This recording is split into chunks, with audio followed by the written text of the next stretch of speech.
Hello and welcome to the Midday News.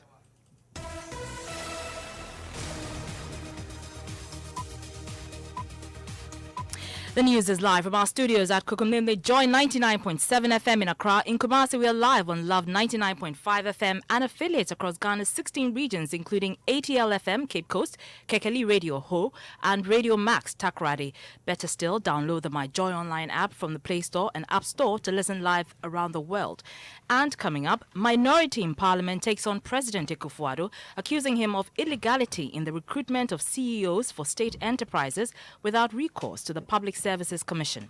Show me the last time you saw an advert of a high public office advertised in the Ghanaian dailies. Also, report to the presidential palace for a meeting or consider yourself a rebel. That's the message coup leader Colonel Mamadi Doumbouya to government appointees of deposed Guinean President Alpha Condé. La personnalisation de la politique. The personalization of politics, of political life is over. We will no longer entrust politics to a man. And as regional and global bodies condemn the forceful takeover of government in Guinea, there's wild jubilation on the streets. We are happy. We are here to show our joy because we suffered a lot over time. With the time, God showed us someone who is more powerful than him. We'll explore the security situation in Guinea and implications for the sub-region. Also, as Ghana's housing crisis deepens, Greta demands immediate action to deal with the situation. We think the politicians are playing too much on this housing issue. If he is able to establish a housing authority and allow technocrats to run that authority, we'll be able to bring all those difficulties and all the issues that we are talking about here. We have details as we move closer to the Joy News Habitat Fair, which promises innovative solutions to your housing needs. In sports, ahead of the 2022 Qatar World Cup qualifier, Black Stars coach CK Akono is confident of a good result against South Africa, despite not having some of his key players. And in showbiz, the story of Grace de Grace. Find out how Noble Nketiah's life changed dramatically from used clothes seller to musician within 1 month. I've been a mate before, sold brony before. This aluminium cooking utensils and we used to do all of them. I have slept, ate and worked on the street for almost 8 years.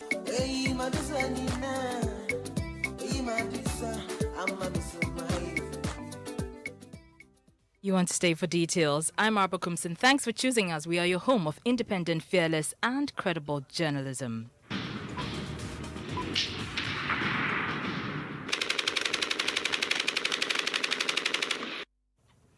Gunshots near the presidential palace in the Guinean capital shortly before a group of soldiers seized President Alpha Condé on Sunday. In an unverified video, President Condé is seen barefooted in a sofa and surrounded by heavily armed soldiers. He then refuses to confirm instructions that he has not been harmed. Leader of the supposed coup, Colonel Mamadi Doumbouya, in another video announced the capture of power, issuing a raft of changes to security measures in the country. All ministers and other appointees in the ousted administration have been ordered to attend a meeting at the presidential palace or consider themselves as rebels. The overthrow has been condemned by the UN, the African Union and regional body ECOWAS, who have called for a return to civilian rule. More on that shortly. First, here's presidential correspondent Elton Broby with how events unfolded. In a video widely circulated on social media, it shows President Condé sitting on a sofa surrounded by troops. The 83-year-old leader refused to answer a question for one soldier about whether he had been maltreated.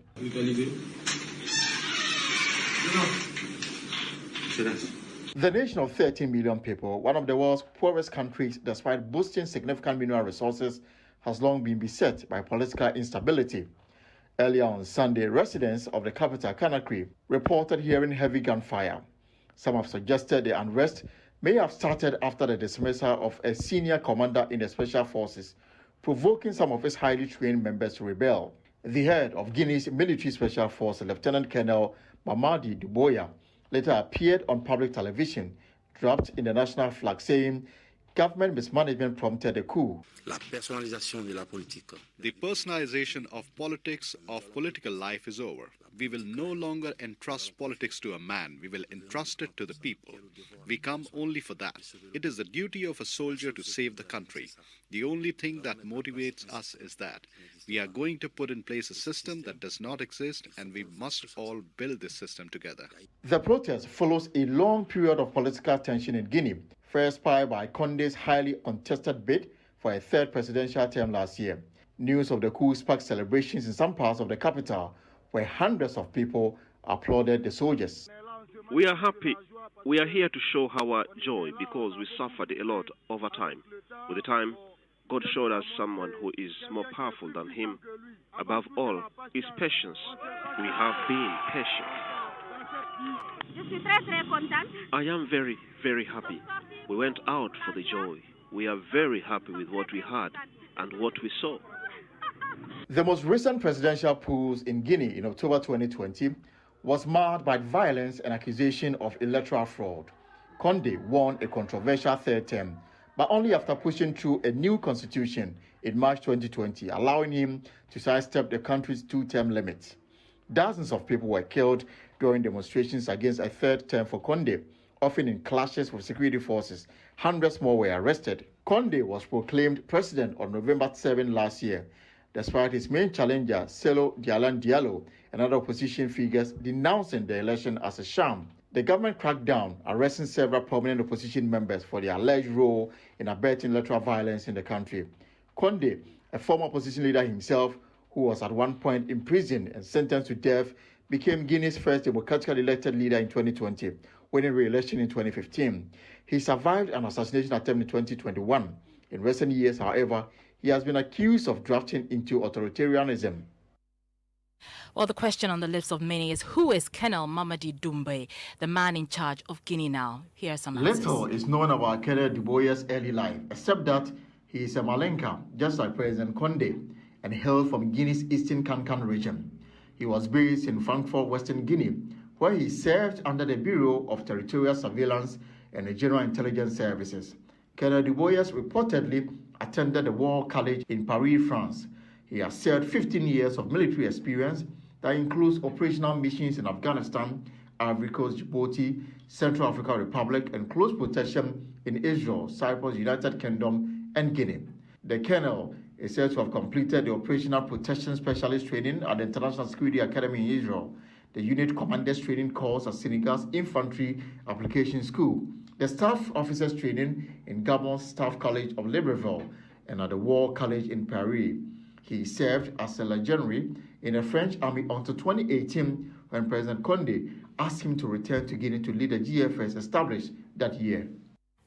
Well, the Economic Community of West African States, ECOWAS, through its acting president, Ghana's leader, Nana Akufo-Addo, threatened sanctions if Guinea's constitutional order was not restored. But in Conakry, the capital of Guinea, local journalist Yusuf Ba tells the BBC the coup has the backing of the population. Up to now, the president is in the hand of the special force. They've confirmed it, and they said the president is safe, and nothing is going to happen with the president. And they've asked all Guineans to go to work, and they've asked all government authorities to report to the parliament building. Anybody who refuses to go, they will take that person, they'll call that person a rebel, and this person will be arrested. Just now, military officials were telling us, talking to we, the journalists, around the national television tonight, although we have the curfew, they said to us, Yusuf, this coup is not a military coup. This is for the people. We are here to free the people. We are here. The people of Guinea have been suffering, so they're asking all Guineans to support them. He said it's like they are getting the support from the general public. Everybody is in line with the coup leaders. Everybody, up to now, already is coffee, but there are some areas people are in the streets still dancing, welcoming the military. And there is no military patrol in the streets. Nobody's patrolling the streets. They've asked everybody to go to work. So if people go to work, definitely 100% the military have succeeded. Everybody is in support of them. There came a time when Guineans were asking for change. Most of the Guineans were asking for change. So this is exactly what is happening. That's a local journalist, Guinean journalist, Yusuf Ba, there speaking to the BBC. So what's the background to this overthrow? The Joy Research Desk has been digging up some details, and my colleague Fred Smith joins me in studio. Fred, we know that there have been at least 200 attempts with about half of that succeeding in terms of the coup. What more do we know? Indeed, the recent military intervention in the West African states of Guinea, Conakry, and Mali have brought into the spotlight illegal and overt attempts by the armed forces to remove certain leaders. The military coups were common in Africa between 1960s and 1990s after independence of most countries on the continent. Such ousters, however, lessened over the years because of mass opposition to unconstitutional change of governments. And on August 18, 2020, Malian President Ibrahim Boubacar Keïta and his Prime Minister Boubou Cissé were detained and forced to resign by the military. In a span of 13 years, Guinea has suffered two coups, one in 2008 and the other, which we witnessed yesterday. The ECOWAS sub-region has seen two coups in just a year. All right, many thanks, Fred Smith. Let's explore the implications of this. And Director of Faculty of Academic Affairs and Research at the Kofi Annan International Peacekeeping Training Center, Professor Kwesi Inning, joins us on the line. We're so grateful for your time. Good afternoon to you, Dr. Inning, Professor Inning. Yes, good afternoon. How are you doing? Well, I'm okay, but next time please call me directly. I don't like being contacted through an intermediary. Very well. Well noted. So, I mean, there are many who say that they saw this coming, and especially given that this is not the first time a coup has been attempted, it doesn't come as a surprise to many. But I'm sure you've seen the scenes of jubilation on the streets of Conakry. From where you stand, do these developments in Guinea come as a surprise to you? It's a very unfortunate development. It's unnecessary. But it hardly comes as a surprise at all.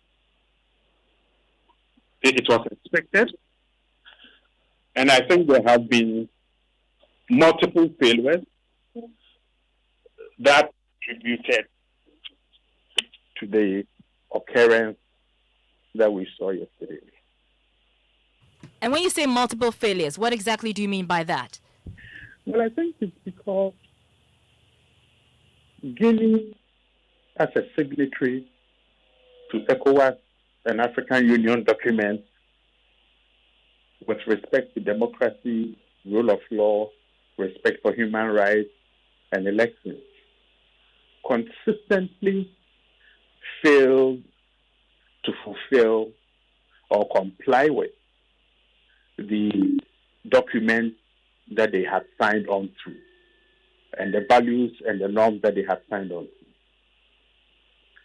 The final straw that broke the camel's back, or for the sake of Guinea, probably the back of the goat, is that the Alpha Condé, in changing the constitution and allowing him to run for a third term, undermined all these processes, disrespected ECOWAS, the African Union, and his own national constitution. Now, the question that we need to ask relates to the responses of his peers within ECOWAS and the African Union in advising him to pull back from the brink. We know that internally in Guinea, there were demonstrations, there were riots, people were killed and shot. But on the international scene, the level of criticism or advice given to Condé and his henchmen and women was very low. And those are the failures that I'm talking about. The same international community that is now reading the Riot Act woefully failed to contribute to preventing what has taken place. So in your view, the likes of ECOWAS, AU and the likes should also be blamed for this? I don't think the word is blame. I think for me, it's about how do we strengthen the instrument to either encourage or coerce those who have signed on to these documents to comply. You see, so if we strengthen ECOWAS and the way that it deals with member states, so they can comply. Because you see, failure in Mali, now in Guinea, will possibly cascade to other countries. And my assessment is that because of Chad, Mali, now Guinea,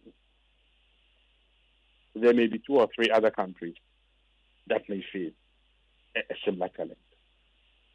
All right, many thanks. We'll have to leave it here. Thank you so much for your time. That's Director of Faculty of Economic Affairs and Research at the Kofi Annan International Peacekeeping Training Center, Professor Kwesi Enning there. Away from Guinea, the police at Bekwai in the Ashanti region have launched investigations into the stabbing to death of a final year student of the Opong Memorial Senior High School at Kokofu.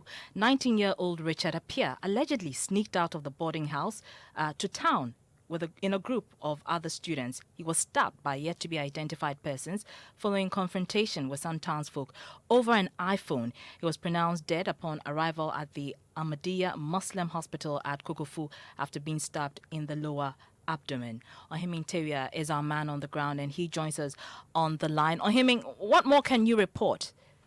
Yes, about the incident happened on Saturday. It's about 9:45 p.m. and when the students in the company of 4 others sneaked from campus to town without SDAT, and we are told the gang which actually perpetrated this act had an earlier confrontation with the students before. So when the students went to town, the gang collected an iPhone from one of the students, and when the deceased, identified as Richard Appiah, a final year student, whose father is a security officer at the Opong Memorial School, attempted to collect the iPhone, he was stabbed in the lower abdomen by broken bottle. The Kwara District Police Commander, DSP Teddy Damte Brown, has been explaining the circumstances leading to the death of the student.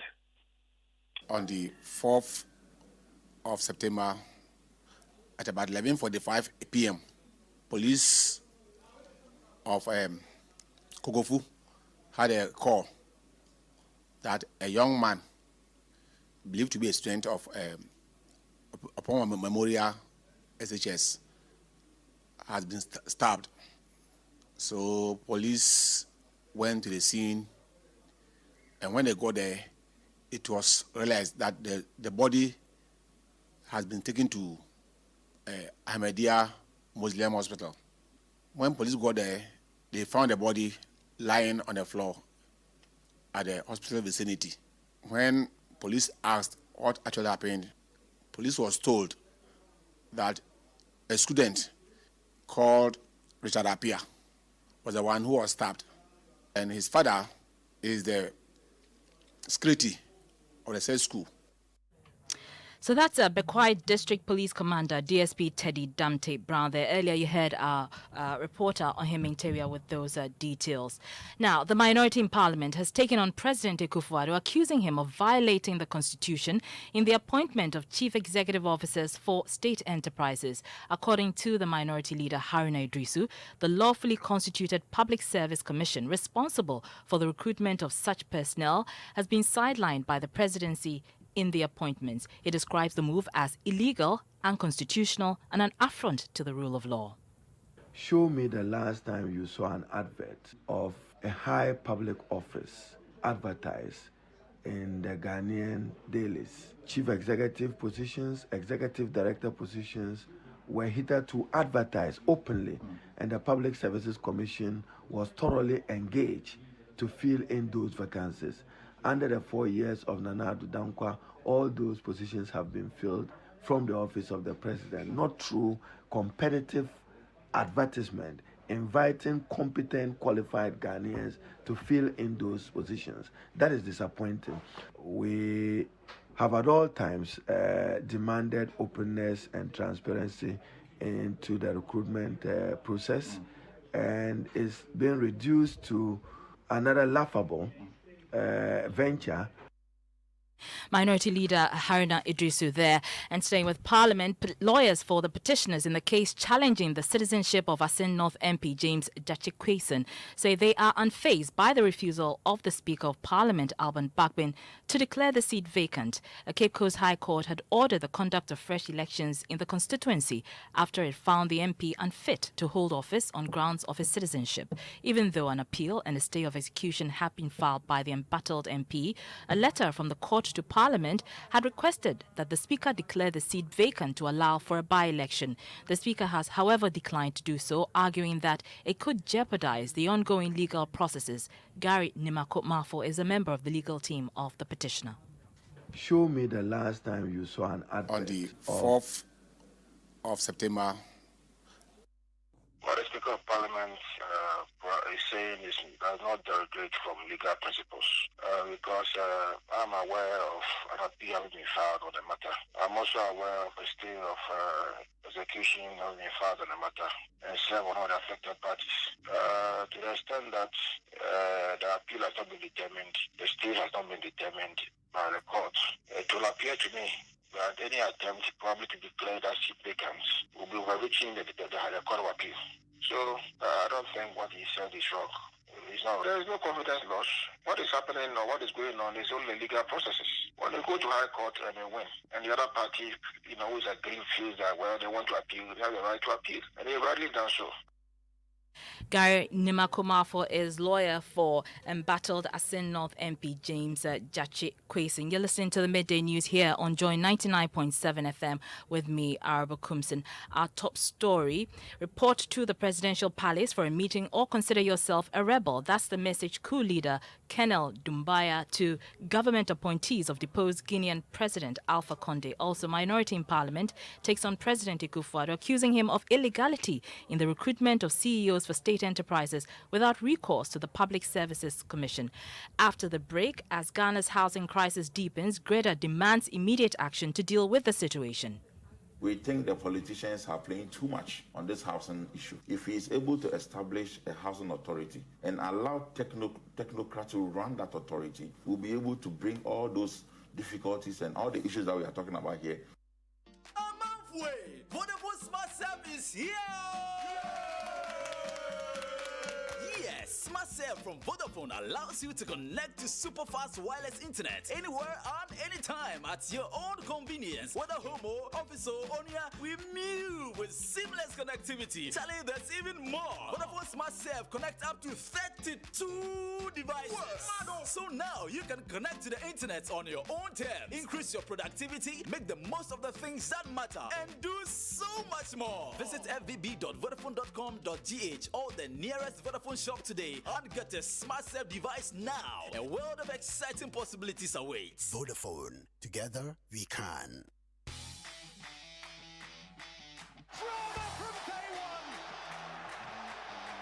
The boys are back, oh! The boys are back! Imagine inviting great footballers like Ronaldo, Messi, and Mbappe into your home. Imagine feeling the big mad temperament of football's fiercest rivals in your living room. Imagine enjoying the home ground advantage of witnessing the best of Serie A, La Liga, Premier League, UEFA Europa, and many more leagues all in English. Or stop imagining. Just get a GoTV decoder now at 89 Ghana cedis and upgrade to GoTV Max to turn your home into the home ground of great football. To purchase a new decoder, SMS GoTV to short code 1731. GoTV. Love it. Little drops of water. Come in. Samsung Blue Tax Sales is back again. Wait, they come. Right now, we go to save more money. You say what? You listen to this on my phone. Oh yes, enjoy up to 30% discount on Samsung Blue Tax Sales. So get updated with your family. We have a wide range of Samsung products. Samsung UHD Flat TV, 50 inches start at 3,999 Ghana cedis. What a discount! Our soundbar and tower, 2,799. For your food and drinks, top mount fridge, starting at 2,199. Grab your TWC fridge, plus a free shopping voucher. Samsung washing machines, 999 Ghana cedis. What more can we say? Great discount. Samsung Original. Yeah. Valid from 6th September to 16th October 2021. Samsung Blue Tax Sales. Get yours now. You're welcome back to the Midday News. I'm Arba Kumsin, and joining me now is Nathaniel Atto with sports. Nathaniel, I know you have some update on the Black Stars, but a lot of my friends want to know, who is this new addition to the squad? He's a fair guy. I'm told he's the latest You're talking about heartthrob. Kofi Otri? I think so. Well, he will not be playing later this afternoon when the Black Stars face the Bafana Bafana. There is a whole new squad that has been put together. And of course, CK Akono will be missing out on certain key players, including Jordan Ayew, who plays place in the English Premier League due to COVID-19 compliance. Remember that players who are supposed to go and play in red zones, are supposed to quarantine for 14 days upon return, and that will be a major inconvenience for some of their clubs. So because of that, Jordan Ayew will not feature. He's our top striker, at the moment. So Coach CK Akono, irrespective of this, is still looking forward to a good performance that would churn out a good result. It is a match that we've taken very, very serious. When we played Ethiopia, there were certain things we needed to do. We've learned from that thing, and I believe that Monday we will improve. In the area, we're looking forward to have a good match. We're looking forward to get 3 points, and that's what we're here. Don't forget, we invited a whole lot of players. 32, okay? And because we were aware of the situation, so we are well prepared. We knew that the English players might not come here with us because of COVID situation, and so we were prepared by way of coming here, and we knew exactly what will happen. So it's not going to be a complaint. CK Akono is head coach of the Black Stars, wrapping up sport here on the Midday News. And do remember that there is live commentary here on Joy 99.7 FM. Kickoff is at 4 p.m. and the build-up begins from 3. Thank you very much, Nathaniel. Now, to some housing issues, and the Ghana Real Estate Developers Association says successive governments have done little to fix issues of housing in Ghana. Currently, prices of houses, whether for purchase or rent, are very high, with an astronomical increase in the cost of building materials. As Joy News moves towards this year's Habitat Fair, the probe on the Joy News channel focused on the phenomenon, questioning why housing is expensive in Ghana. According to Executive Secretary of Greda, Samuel Amegaibo, this is primarily due to politicians playing with the system. See, we already have a beautiful law for that. No landlord has the right to increase rent. You cannot on your own increase rent. If we have a regulator, it will sanitize the system, call who must be called to order. When there's regulation, there's a guideline. If you flout it, you are whipped by whoever is in charge. So we've called for this industry regulator. And the current Minister for Works and Housing has also come to talk about something we have been talking about, the establishment of a housing authority. We think the politicians are playing too much on this housing issue. If he is able to establish a housing authority and allow technocrats to run that authority, we'll be able to bring all those difficulties and all the issues that we are talking about here will be dealt with, and government will just have to enact policies to push the agenda, and we'll be able to solve the housing situation. And this is a position endorsed by project manager of the Planned City Extension Project, Daniel Ohene-Edu, who says successive governments have failed at fixing the housing issues. From where I sit, I believe that this thing about housing has been looked at, as an investment or as business, right from scratch, for a long time now. There hasn't been so much of the social aspects of it. And unfortunately, I think successive governments haven't been successful, at driving this housing thing. Right. So few individuals or businesses that, started it, looked at it purely as business. And, once you have gone high up there, it's very difficult to bring it down. Daniel Ohene-Edu is a project manager of the Planned City Extension Project. Now, philanthropy, they say, is for the public good. Its role in community and national development remains very significant. This is why, at the Multimedia Group Limited, we are leading the charge with our classroom project to promote the provision of education infrastructure in 2 communities. It's also an opportunity for you to be part of a good social cause and to promote social justice as well. Today on our campaign, we hear from a pupil and head teacher of the Zunyali EA Primary School in Tolon in the northern region, appealing for your support to be able to complete their school block to enable them carry out academic work in a conducive environment.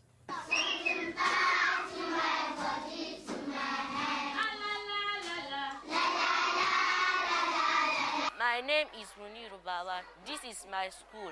We don't observe social distances because we are more than our classrooms.